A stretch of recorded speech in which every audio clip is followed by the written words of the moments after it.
Hello, everybody, and welcome to another episode of the Black and White United show. In today's episode, we are starting off our three-part series, the 2025 Collingwood season review.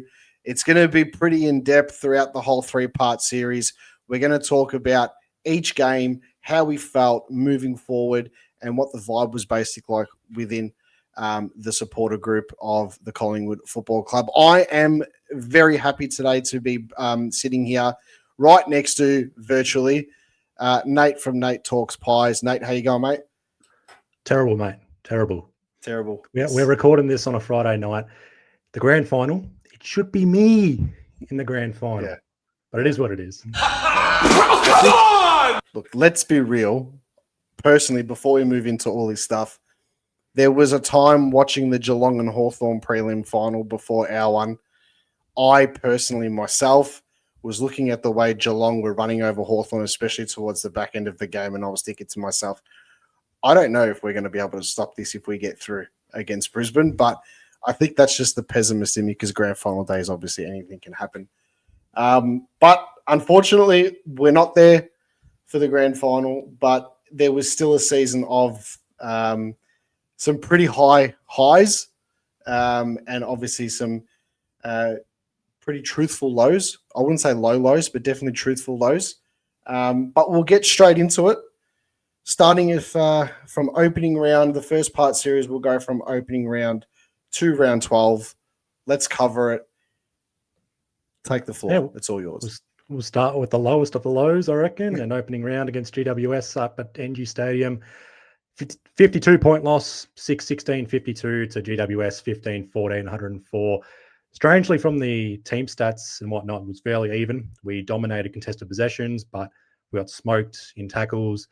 6-16-52 told a very bleak story for us. Every time we kicked the point, GWS were able to just run past us. They didn't have to switch it up or anything like that. They just had to get straight out of defense, straight through for an easy goal. It's a 5-point play, technically, in the end. It's bad when Nick Dacos is cramping up late in the third quarter. And if I had to describe this game in one word, knowing what I know now, pretty simple, just mulligan. Just forget the opening round ever existed. Given the seasons that panned out for not just Collingwood, but GWS. Positives, if there was any, Harry Perryman's first game for Collingwood and probably his best game for us as well. Now, is that because it was against GWS? Who knows? And it was also a full midfield game as well at the time. Yeah. Reece McInnes playing in the back line before he got injured, but we'll talk about it a little bit later. Darcy Cameron, by default, was pretty good in the ruck. Kieran Briggs got knocked out very early. But besides that, very little positives coming out of this game. If you had to describe this game in one word, how would you describe it? It was, I don't think one word could describe it. I can give you two. Buzzkill. Yeah, like reality check. Buzzkill, reality check. I think it was crashing a little bit back down to earth after the talk preseason. But then there was a pretty big flick of the switch just a week later. And I think love it. We responded the week later, with just some serious intent. Now, I mean, you look at the score, 21-10-136 to Port Adelaide, 6-9-45. Dan Houston's first game for Collingwood obviously missed the GWS opening round game through suspension when he was back at Port. And going into this game, I remember it was a hot night. And we just... you look at all the games throughout the season, and we'll talk about all of them in all three parts of this series. But I think there was probably, in my opinion, two games. One we'll talk about a bit later, but this game was one of them where we just couldn't put a foot wrong. Like, it was the one game this season where I was trying my hardest to find some negatives. And I think the only negative that I found was that Jamie Elliott kept on jumping in Dan McStay's way. And it was a bit of a, how can I put it? Like, he was playing like a forward when he wasn't supposed to be playing as a tall forward. So that was the only time. But 91 points, massive result. I was pretty happy leaving that game, especially after the week before. And the good part was we got to bask in it a little bit more because we had the bye the next week as well. And something extra special happened 2 days prior to this was some comedy relief. Carlton somehow losing the Richmonds in their opening round. Given the shit flinging that I copped during the week after our opening round loss, everyone just shut up real quickly after that. So a nice relief for the weekend. That was good. I mean, I know this isn't the Carlton or Richmond channel, but geez, if there was one game to gloat about during the season that wasn't us, I reckon that's one of them. So shout out to the Tigers for that one. Just an extra thing as well on Port Adelaide. I did watch their preseason game against St Kilda, and they changed it up. They didn't bomb it long anymore. There was no Charlie Dixon, sorry. So they were trying to play a fast run and dash carry game. It worked against St Kilda, and we basically just flipped their game plan out the window, turned it into our own little game plan.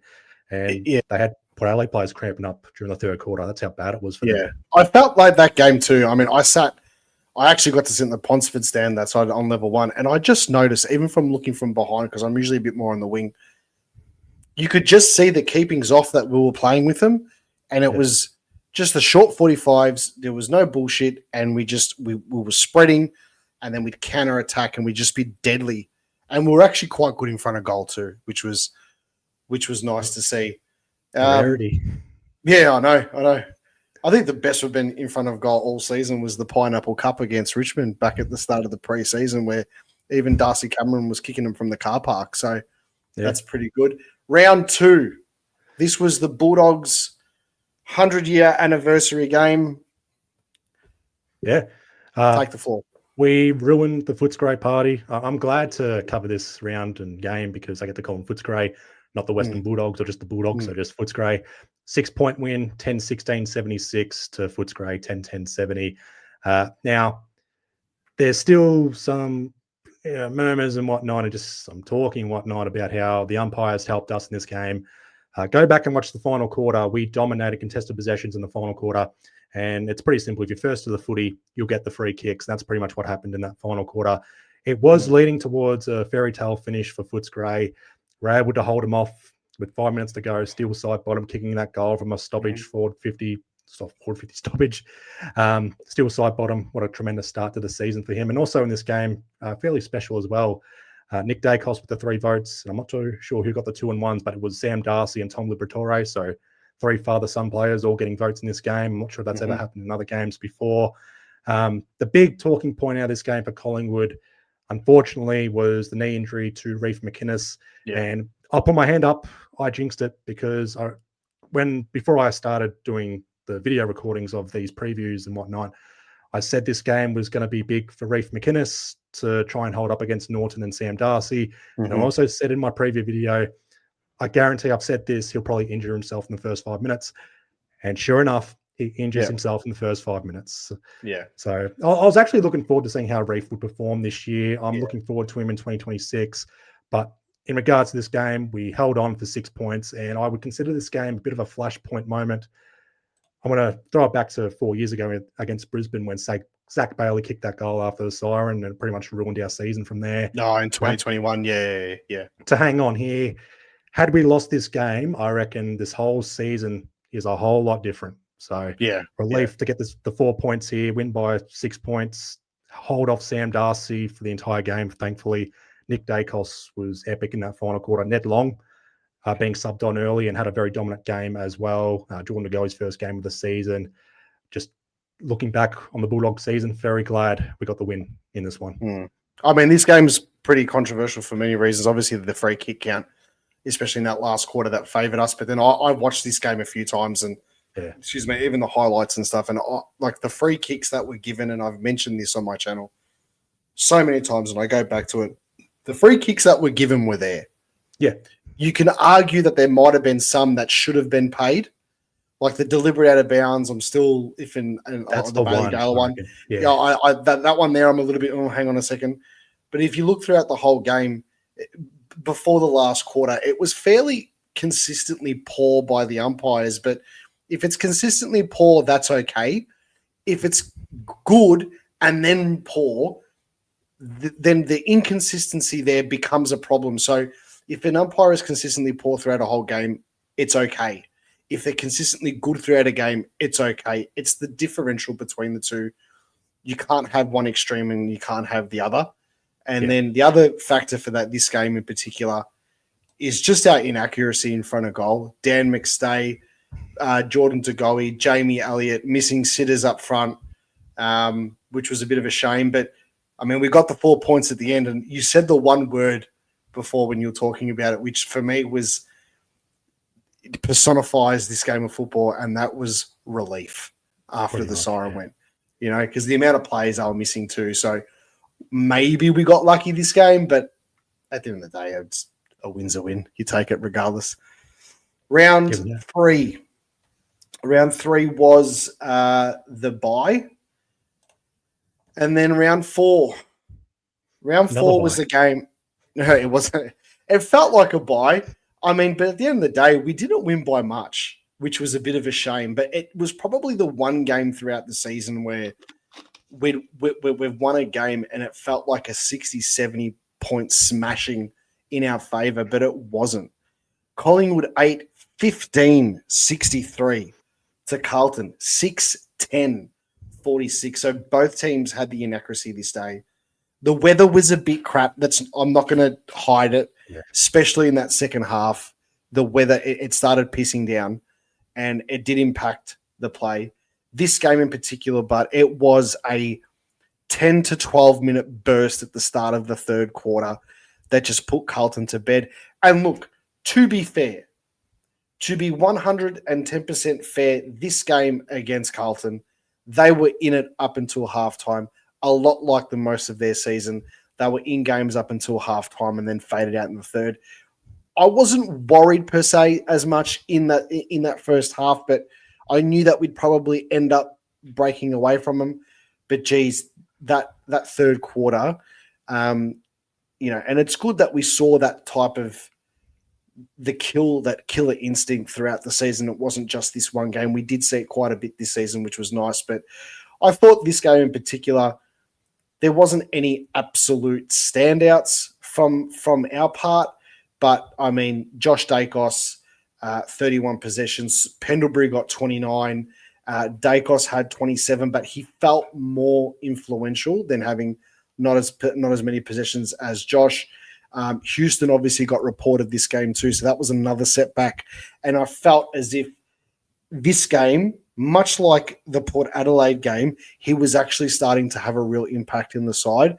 And then I noticed after the incident happened, he sort of tapered off a little bit.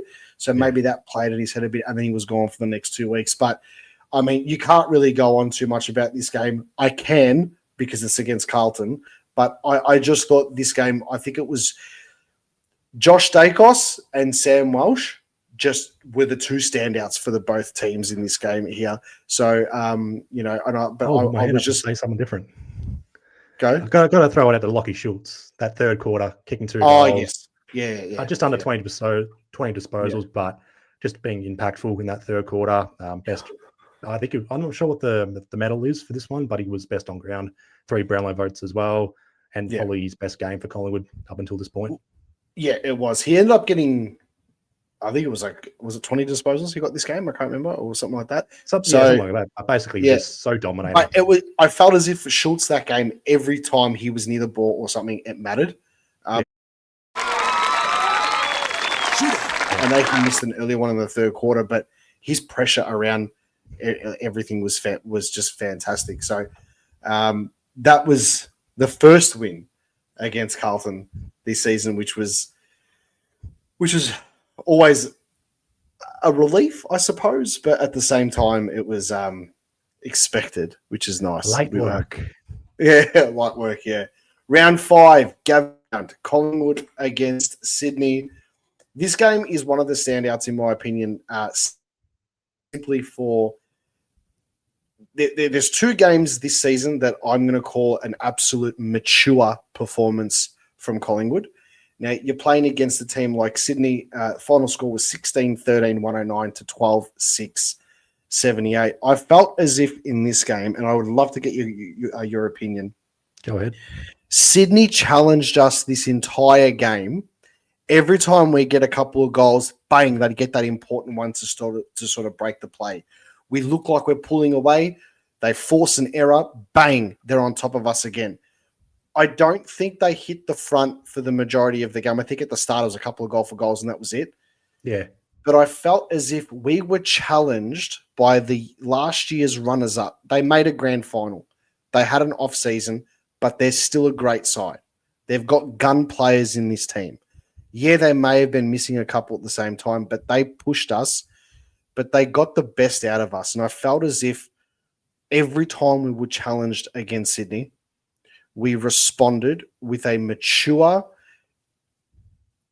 collective performance. And there was no like, oh my God, standouts or anything like, like there was no, how do I put it?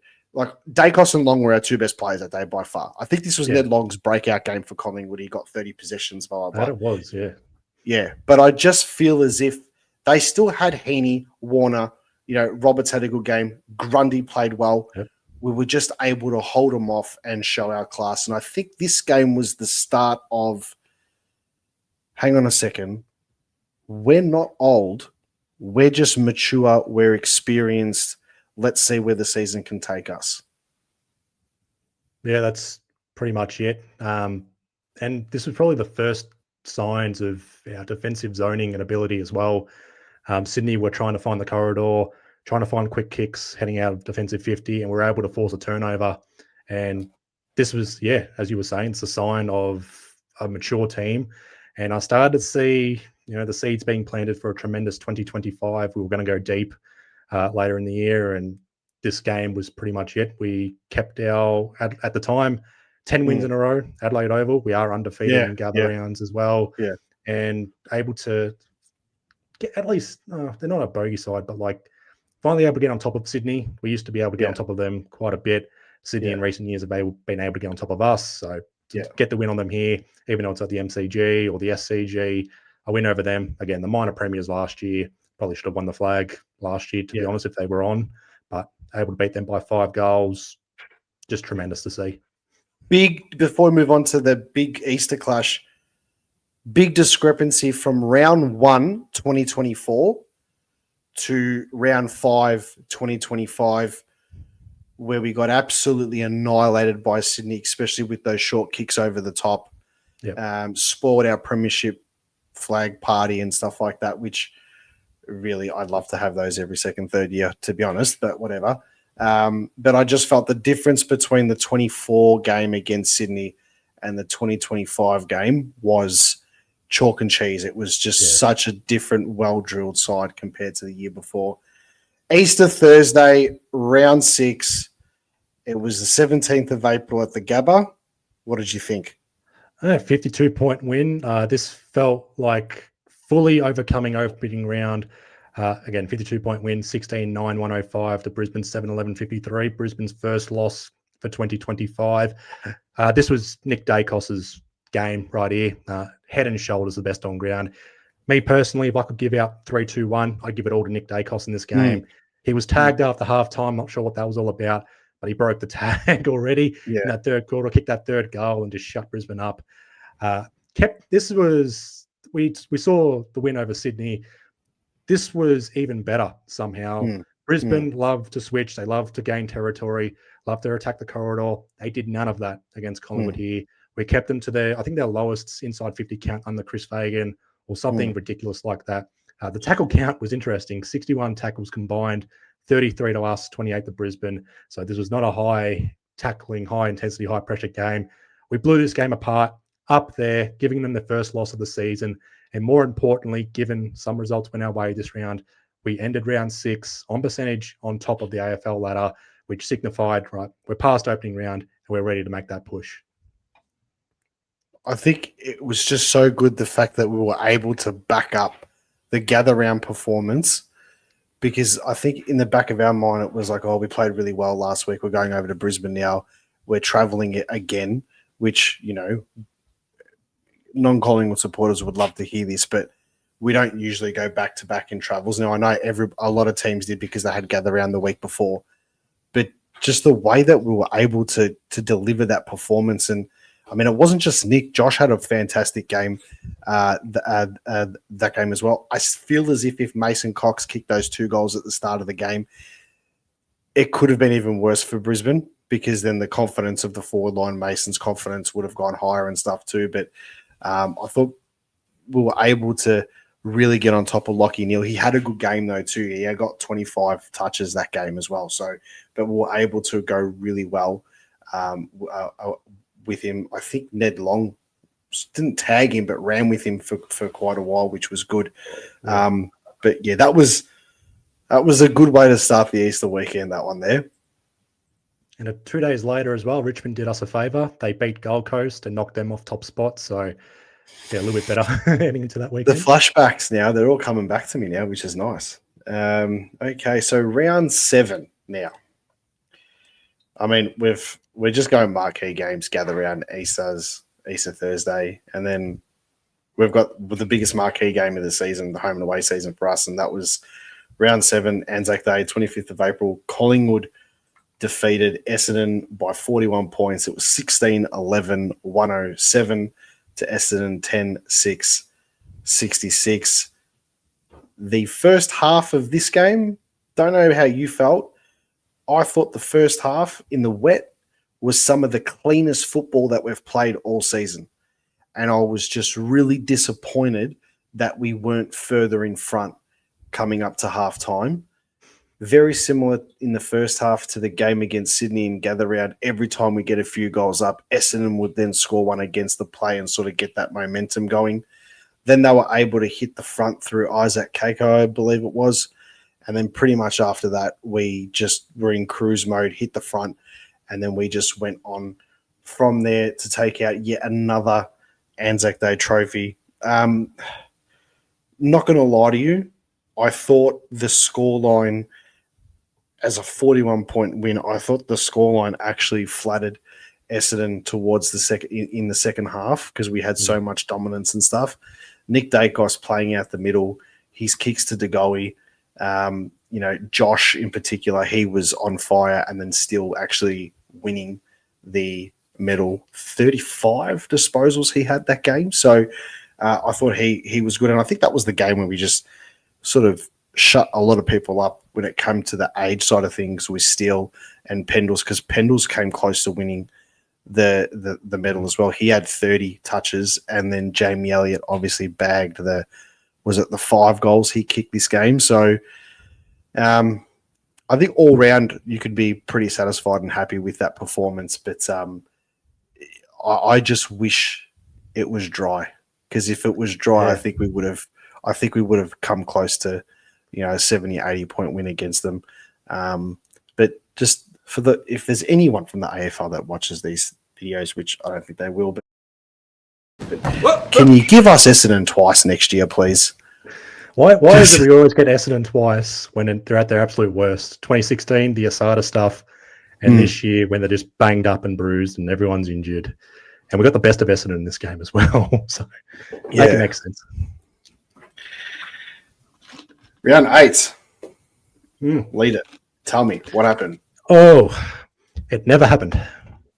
Round 8 never happened. Nah. We lost to Geelong. Our win streak came to an end. 3-point loss, 12-15-87. That right there tells the story. 12-15-87, just inaccurate. Geelong 13-12-90. Jack Crisp breaking Jim Stein's VFL, AFL record for most consecutive games played. Ball in his hand, set shot after the siren, and misses a set shot he'd kick 8 times out of 10. And that's not even being generous. He would slot those 8 out of 10 times. He's kicked goals from difficult positions as well. So I'm not too sure what happened there. Probably didn't go through his routine properly. But I'm not sure about you, Andreas, but I think this is the best home and away game of the year. No margin went above 20 points, I believe. Cats started 20, I think it was 22, maybe. I could be wrong. I think it was 22. I think Collingwood got up to 22 points up at the start of the third. That's as close as I think it got there. I was further out, sorry. Yeah, you know why we couldn't break away? Because we just couldn't convert our set shots.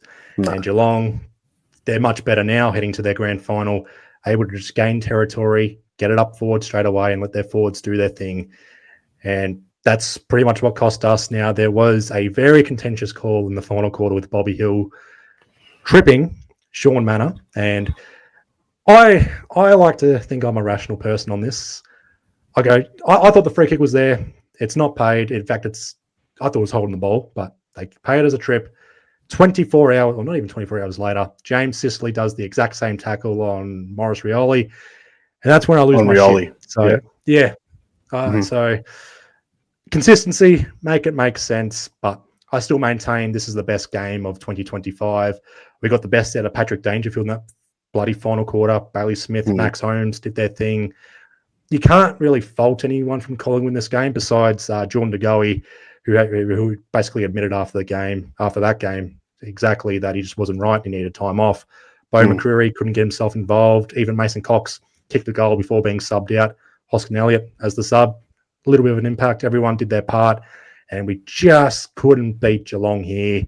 Frustrating way to lose. Fairy tales aren't real, but given what we know now about Geelong, can't be too upset about it.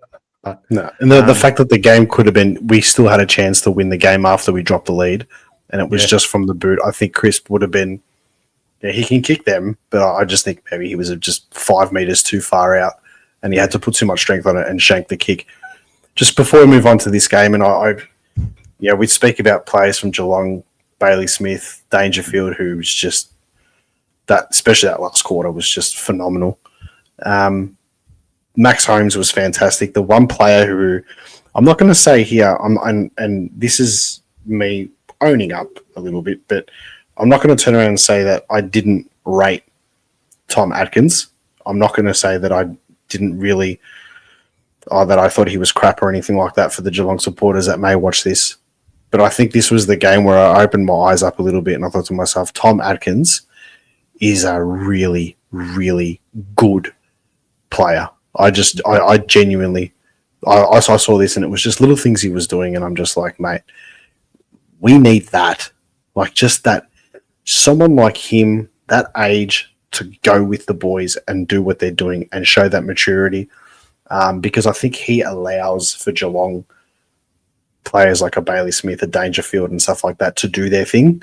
And that game, I just watched him. I'm thinking, geez, he'd be good in the black and white. But it was probably the one game in many years that I've left from a loss and I wasn't even upset one bit. No, I was just disappointed the way we lost, but half my family's Geelong. We talked about the game afterwards, pretty good. Even like Geelong supporters at the ground, just talking about how great of a game that was. I found the mature Geelong supporters here, so wasn't too upset. And also, this was just a blip on the radar, so thankfully we were able to respond and surprisingly respond. We had a 5-day break against Fremantle. I'll let you take it away. Yeah, so Fremantle 12-11-83, Collingwood 15-7-97. This game here, I'm not going to harp on about it too much, but I was sitting on the couch behind me and I remember just getting smashed everywhere on the ground. Getting smashed in the inside 50s, getting smashed from the clearances out of the middle. I thought the clearances that we did win, we were much better than Fremantle with the way that we used the ball going into the forward line and stuff, but there wasn't enough of it. And then the game finished, and after a 5-day break, and we've lost every major stat there was. Disposals, disposal efficiency, inside 50s, intercept marking. Speaking of intercept marking, Darcy Cameron was fantastic this game with his intercept marking. He was. We just got smashed everywhere. I thought Nick had... He didn't have a great game this game.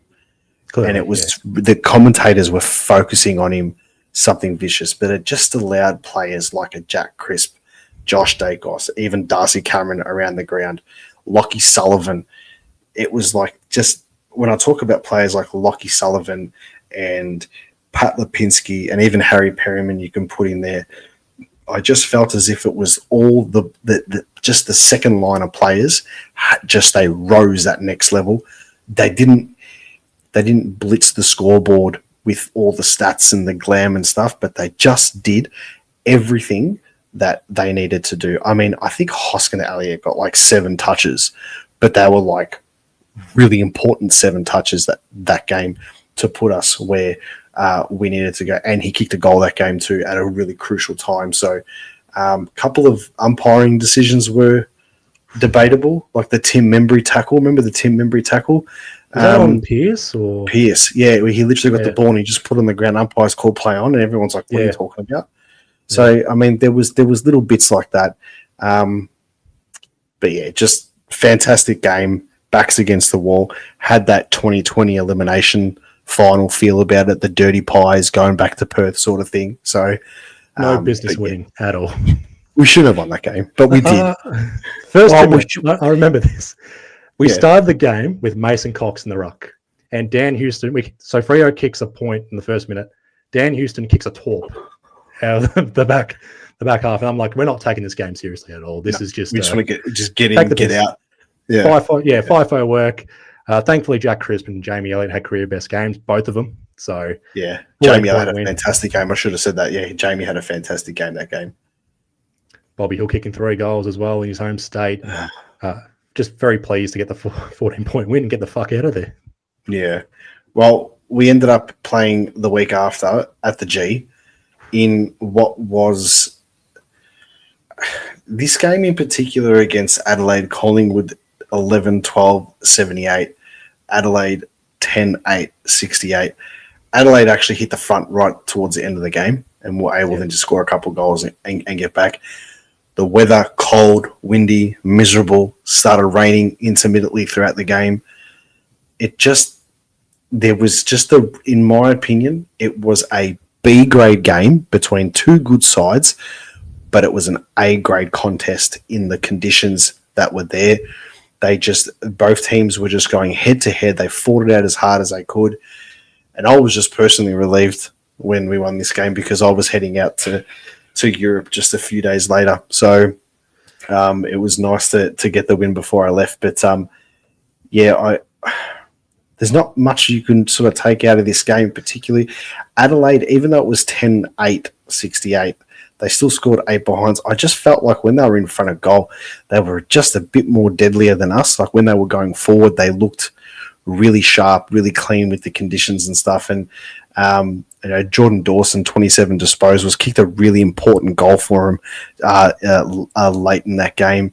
Rankin didn't have, he had 26 disposals, kicked a goal, but he wasn't like he didn't have like a game breaking moment or anything like that for him.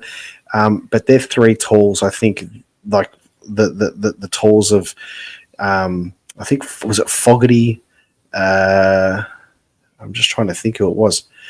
Fogarty kicked 4 that game. Yeah. So I was just trying to think whether it was Fogarty or Tex, but it was Fogarty that kicked 4 that game, and I think he was their go-to this game. But I was really impressed with this game. I was really impressed with Ed Allen. I thought he stood out quite well this game, given the contest. Jeremy Howe was fantastic down back, and Ned Long just had another game where he was rubbing shoulders with Pendles, rubbing shoulders with Steele, and he was still able to get like 20 disposals and just have a really solid performance. And as I said before, given the conditions and stuff like that too, I just felt like that was that again. It was another game where it was like, oh, good.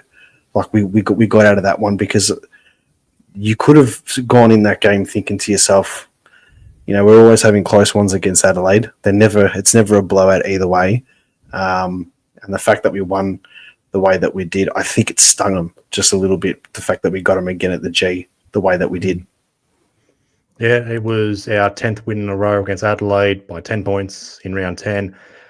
No real standouts in this game.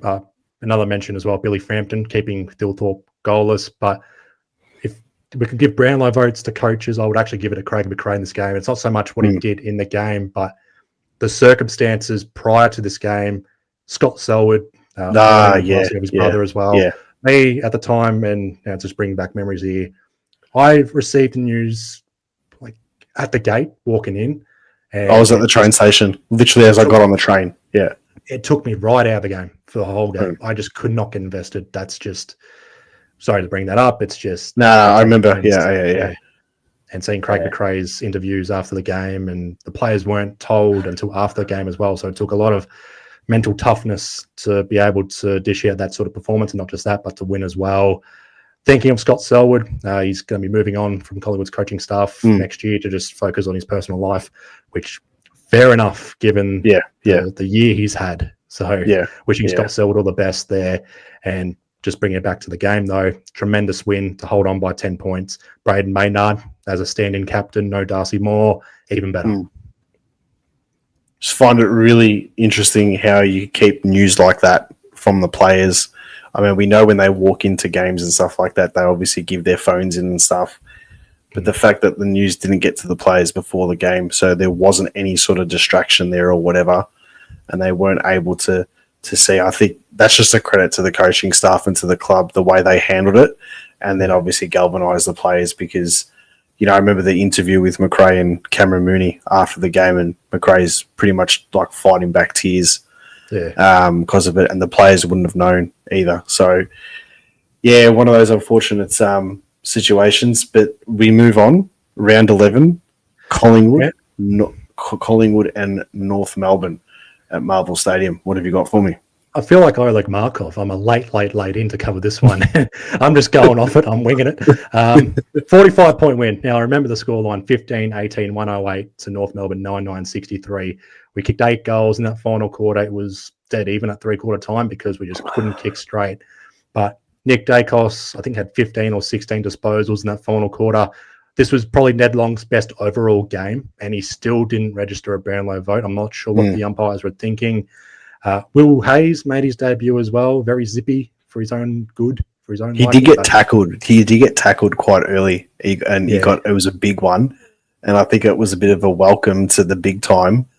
And it was even against North Melbourne, and he got crunched. And you think to yourself, "Poor mate, couple more Big Macs you got to eat, mate, before you get out there again." Pretty much, yeah. But I brought up Oleg Markov earlier. He kicked his only goal, his final goal in Collingwood colours, and his celebration as well. Oleg Markov, he's the man. We wish him all the best in his future endeavours. Premiership pie, forever my boy as well. And we were able to run out this game by 45 points. It looks good on paper, 45 points, but North Melbourne... it was the hardest 45-point win ever. It's just two things with this game I wanted to bring up.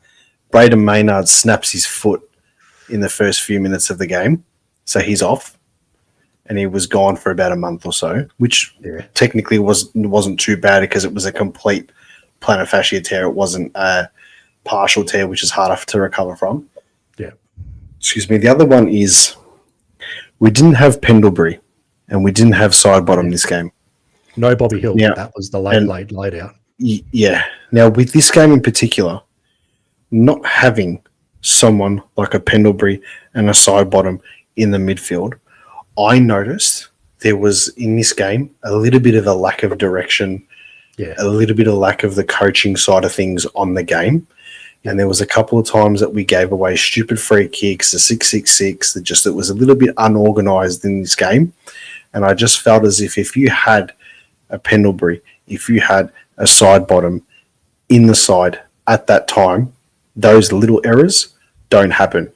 Moving forward, and we'll talk about this in part 3 of the series, but moving forward, we need to find that part of Pendlebury's game, and we need to fill that void when he's gone. I think that's going to be one of the most important things for this club moving forward. But again, it was a win at that shit stadium, and we got it. Thank God. Round 12. Round 12. Oh, this holds a place in my heart. If you told me to cover one game, just one game only, this would be it. I find this to be probably the best win I've attended in years, definitely home and away. 51-point win over Hawthorn.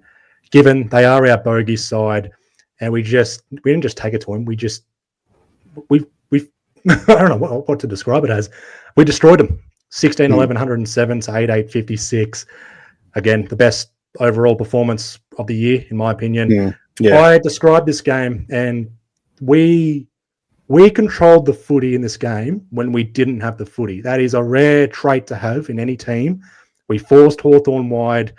we told them pretty much, hey, you're going to turn it over here.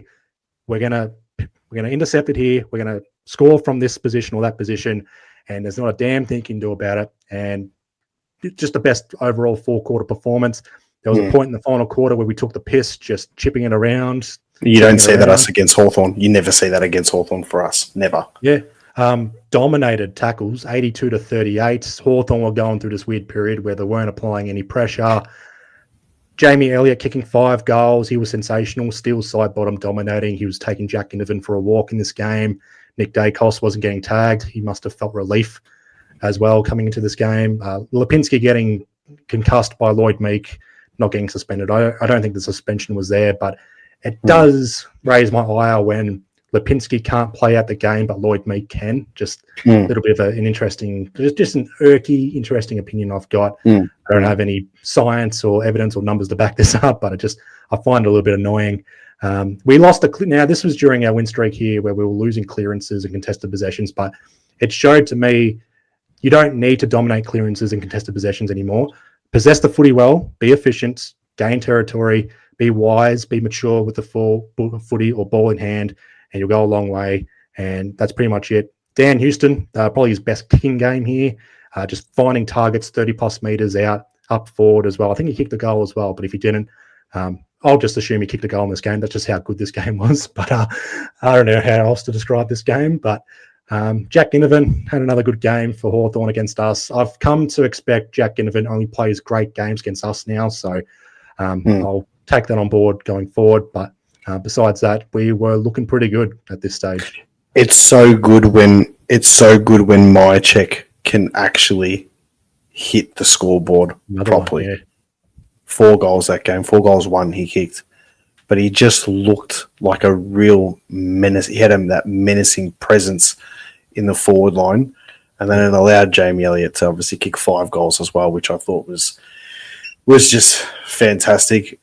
This was the other game that I said at the start of this part of the series when I spoke about the Port Adelaide game in round 1.